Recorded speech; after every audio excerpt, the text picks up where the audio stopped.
El primer análisis del día lo hacemos con Pablo García, director de Divacons Alpha Value. Pablo, muy buenos días. Hola, buenos días.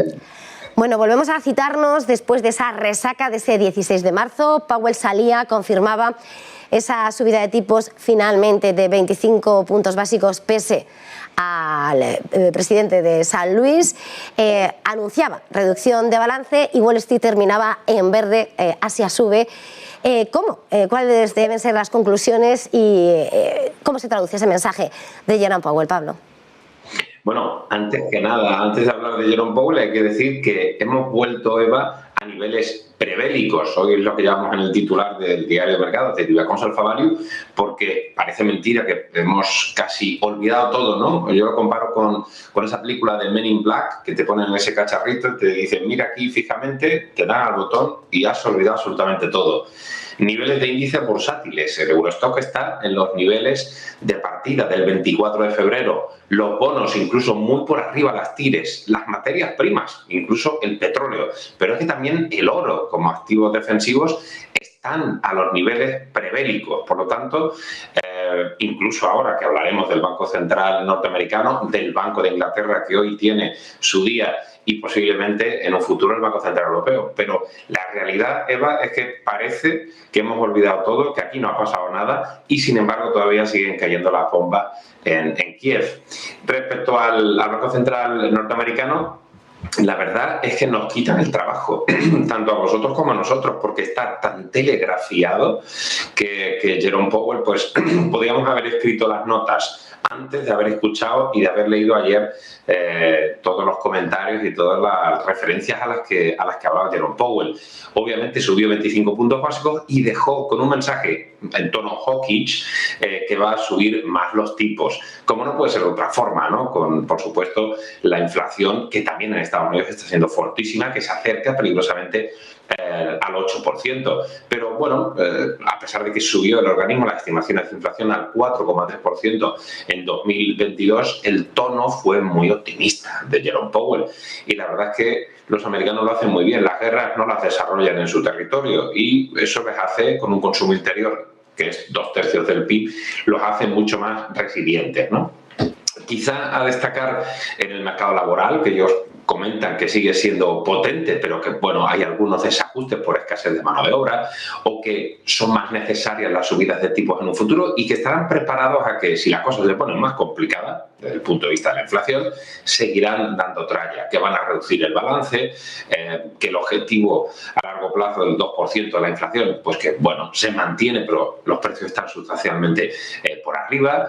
No sé, o sea, todo, insisto, tenemos 2 páginas en el diario enteras de lo que estuvo comentando Jerome Powell, pero podíamos perfectamente haberlo escrito antes. Esto no tiene por qué ser malo. Yo siempre he preferido, en los 27 años que llevo haciendo esto, que los bancos centrales nos den unas guías y así eviten la volatilidad en los mercados. Y Jerome Powell lo hace especialmente bien. Con lo cual, mensaje continuista, mensaje más hawkish, va a haber más subidas de tipos y posiblemente, como vimos también, que no hubo, y eso quizás es un dato más relevante, no hubo unanimidad en la decisión, es decir, prácticamente todos hablaban de 25 puntos básicos, pero como no, el más hawkish de todo, el señor James Bullard, el presidente de la Reserva Federal de San Luis, abogaba por 50 puntos básicos ya. Si recordamos, antes del 24 de febrero de la invasión de Ucrania, los mercados hablaban de un 55% de probabilidad de que hubiera ya una subida, la primera, de 50 puntos básicos. Para mí no es lo más relevante. Siempre hemos comentado en Negocios de Televisión que los bancos centrales con el conflicto bélico daban un paso atrás para no ser demasiado agresivos en ese cambio en las políticas monetarias y ser un poquito más acomodaticios. Eso es totalmente normal, pero ya los mercados hablan de 75 puntos básicos para las próximas 2 subidas y posiblemente la siguiente sí sea de 50 puntos básicos para ajustarnos a esos niveles de la inflación. Aquí lo más relevante para Europa es qué va a hacer Christine Lagarde, porque está nadando entre 2 mares, ¿no? Es decir, necesita bajar esos niveles de tensión inflacionista, en parte provocados por la crisis ucraniana, pero ya veníamos de una inflación elevada y sin embargo no quiere llegar a un credit crunch, es decir, a una crisis de crédito, porque la situación todavía no es demasiado potente, con economías domésticas y empresas y también administraciones públicas muy endeudadas. Así que ese es un poquito el análisis, Eva, de lo que pasó ayer.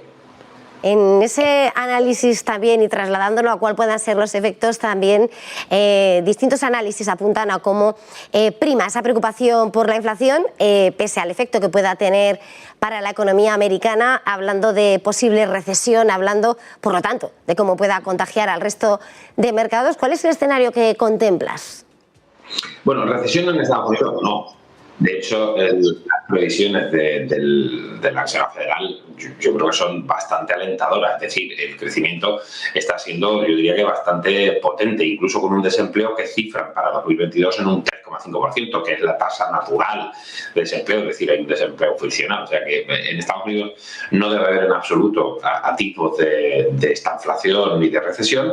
El problema es Europa, es decir, Alemania, que es la más tocada.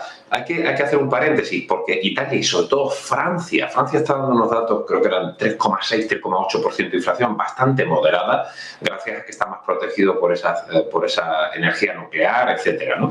Pero Alemania es lo que más nos preocupa. Por supuesto también España, pero Alemania sigue siendo la locomotora de Europa. Y Alemania, hemos visto los últimos datos del ZEW, que se desploma.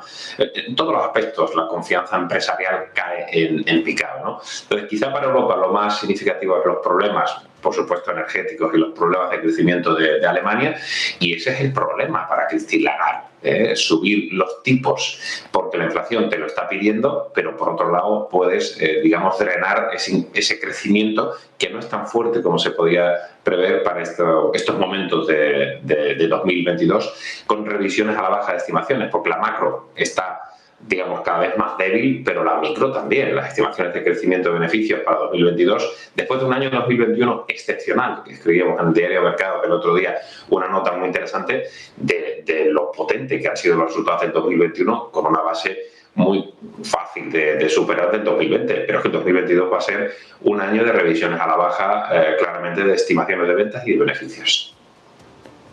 Dando en el inicio de este análisis, Pablo, cómo parece que el mercado ha olvidado la invasión, el movimiento del Eurostock, del petróleo, precisamente cuando estamos todo el tiempo pendiente de cuál vaya a ser el movimiento del oro negro en medio de esos acuerdos o no y de vuelta al mercado internacional de unos y otros de los que hasta ahora habían estado vedados en ese mercado, y mientras Europa también trabaja para ver cómo atajamos, y más en España, esos precios de la energía que también pasan por el oro negro.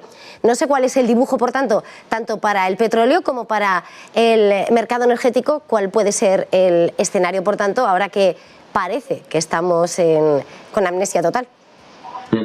Pues sí, la verdad es muy complicado, Eva, porque el conflicto bélico lo empaña todo, y además, como comentamos al principio, que hablamos de que los índices bursátiles, los bonos y las materias primas han vuelto a niveles prebélicos.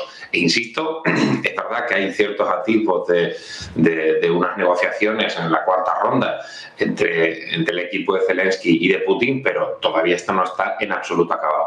Y sin embargo, estamos por debajo de $100 barril. Es que esos niveles los teníamos en esa fecha, antes del 24 de febrero. Por lo tanto, lo que está claro, hemos llegado a $140 barril. Es decir, estamos hablando de bajar de 140 de pico hasta 99,90 barril actual. Es decir, es brutal. Por lo tanto, lo que demuestra es que todo tiene que ver con el conflicto bélico, y todos los análisis de ofertas y demandas, desde mi punto de vista, son insignificantes en este periodo corto de tiempo. Y la realidad es que la OPEP Plus, en la que participa Rusia, ha sabido mantener los niveles de producción, entendiendo, esos más 400.000 barriles día, entendiendo que de momento, bueno, pues puede ser un conflicto, esperemos, cortoplacista, ¿no? Y estos movimientos que ha habido, como habéis comentado en el caso del níquel, o como en el caso del petróleo, el mineral de hierro, y también las soft commodities, ¿no? Por la importancia que tienen tanto Rusia como también Ucrania como granero de Europa. Hay muchos movimientos, todo lo que he hablado con los especialistas de commodities, de materias primas, o los fondos que invierten, que es un auténtico desastre. Nunca ni Matías, como ayer vimos en el London Stock Exchange, con ese intento de apertura, con fallos técnicos, con mucha volatilidad. La recomendación es esa paciencia, que es la madre de las ciencias, ¿no? Es decir, el mercado está muy convulso, el mercado ha recuperado unos niveles prebélicos que yo personalmente no esperaba tan rápido. Es verdad que los conflictos bélicos hacen que el movimiento sea muy en V, pero es que ni siquiera se ha firmado una paz, ¿no?, como para justificar que la vuelta, y sobre todo con un entorno de tipos subiendo, ¿no? Complicado, y la verdad es que lo mejor es seguir los acontecimientos día a día. Lo que ha salido muy bien es ese corto del boom apalancado que hablábamos, ¿no? Esa tire del boom que se acerca a 0,40%, que ha sido una de nuestras recomendaciones más insistentes. Ya para terminar, Pablo, no te quito más tiempo. ¿Cuál es el consejo a la hora de preparar ese movimiento de inversiones a cartera? Hemos visto cómo esta semana, además, las tecnológicas han conseguido el apoyo de China en un movimiento, un revulsivo total, pero bueno, ¿cuál es el consejo con el que podemos terminar este análisis? Bueno, has comentado China, que es que el Hansen subió ayer más de un 9%, hoy está subiendo esta mañana el Hansen de Hong Kong un 5,27%. Esa era una de las apuestas que teníamos, es decir, la recuperación de un mercado chino, sobre todo a través de Hong Kong, deflacionista, ¿no? Yo creo que en el momento que empecemos, entre comillas, y esperemos a olvidar el caso de Ucrania, vamos a volver al tema rey de este año, que es el inflation. Y tenemos que proteger las carteras de eso, ¿no? Metales y minas y el sector financiero, yo creo que puede volver en el punto de mira. Y lo que ayer empezamos a tomar de una forma muy moderada, porque, insisto, está siendo muy complicado para todos los analistas y gestores, es el sector tecnológico. Unas ASML, unas Alphabet, unas Apple, que han tenido caídas, digamos, significativas desde el inicio del conflicto y no han vuelto a zona de niveles prebélicos. Compañías de calidad que se han quedado algo más baratas en este entorno, es la mejor recomendación que podemos dar en estos momentos. Pablo García, director de Viva Conserva Value, como siempre, un placer para haber estado con este tiempo de análisis. Feliz negocio, feliz jornada. Igualmente, gracias.